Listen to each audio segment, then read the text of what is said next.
महात्मा गांधी, लोकमान्य टिळक, सरदार वल्लभभाई पटेल या परंपरेला मानणारे आम्ही लोक आहोत आणि टिळकांचा जहालपणाच आम्ही आमच्या लेखणीतून, वाणीतून, लिखाणातून सातत्यानं व्यक्त केलेलं आहे. त्याच्यामुळे टिळकांच्या संदर्भात एक भूमिका व्यक्त करण्याचा अधिकार आमच्यासारख्या लाखो तरुणांना, नेत्यांना आणि कार्यकर्त्यांना आहे.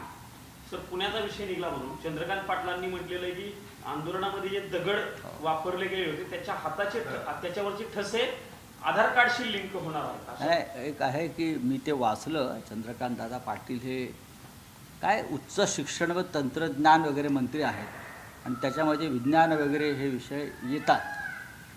तर चंद्रकांत पाटील ह्यांनी हा जो एक नवीन संशोधन केलेलं आहे की हाताचे दगड जे तिथे आहेत त्या दगडाचे ठसे घेतले जातील आणि त्याच्यानंतर ते आधार कार्डला लिंक केलं जाईल, ह्या त्यांच्या शोधाबद्दल देवेंद्र फडणवीस यांनी नोबेल पुरस्कार समितीला एक शिफारस केली पाहिजे की चंद्रकांत पाटील यांना यावर्षीचं विज्ञान व संशोधन या क्षेत्रातला नोबेल पुरस्कार द्यायला हवा आणि त्यांना एखाद्या जागतिक विज्ञान विद्यापीठाचं कुलगुरू करता येईल का, व्हाईस चान्सलर, याचा शोध घेणं गरजेचं आहे. कारण इतका मोठा शोध आतापर्यंत कोणी लागला नव्हता की दगडावरच्या हातांचे ठसे बरं का घेऊन ते आधार कार्डला लिंक करायचे. ते ज्यांनी आधार कार्डची निर्माण केलं ते नंदन निलकणी जे आहेत, तर ते 2 दिवस कोमात गेले हा नवीन शोध ऐकून. त्यांना सुचत नाही आहे काय करावं आहे की मला कसं नाही समजलं. राहुल गांधींच्या विरोधामध्ये सर प्रश्न असा आहे की चंद्रकांत दादा ज्यावेळेस अशा पद्धतीची वक्तव्य करतात, म्हणजे यापूर्वी त्यांनी छातीवरती दगड ठेवून विधान केलं होतं. दादा हे त्यांचा दगडाशी फार संबंध आहे. छातीवर दगड ठेवून, रस्त्यावरचे दगड घेऊन काय कळत नाही. त्यांच्यासारख्या ज्ञानी महापुरुषाचा दगडाशी फार संबंध आहे.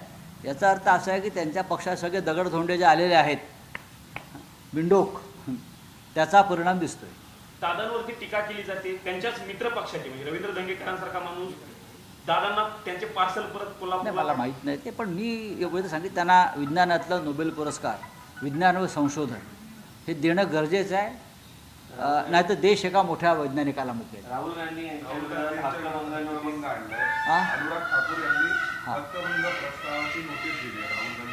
आणू द्या ना, अनुराग ठाकूर आणतील किंवा अजून कोणी आणतील. हक्कभंगाचं काय एवढं घेऊन बसला, असे येत असतात हक्कभंग. अभिजित गिचके मातोश्रीवरती आमंत्रित करण्यात आले नाही, मला माहीत नाही. बोले. अभिजित गिचकेंच्या भेटी काही शिंदेचे मंत्री घेतात, त्यावरून भाजपच्या मी त्याच्यावरती आता मत व्यक्त करणार नाही. कारण आंदोलन संपलेलं आहे. दिपके त्यांच्या घरी गेलेले आहेत आईवडिलांना भेटण्यासाठी आणि त्याच्यामध्ये कोणत्याही प्रकारचं राजकारण कोणी करत असेल तर ते करू नये अशी उद्धव ठाकरे साहेबांची भूमिका आहे. सर, ईश्वरपूर जी नगरपालिका झाली होती ते नगराध्यक्ष पदाचा निर्णय रद्द झालेला होता. त्यानंतर जयंत पाटलांनी मुख्यमंत्र्यांची भेट घेतली, एकनाथ शिंदेंना भेटली. आता त्या निर्णयाला स्थगिती मिळाली. जयंत पाटलांच्या आधीच चर्चा होती जयंत पाटलांच्या भेटीची या सगळ्या.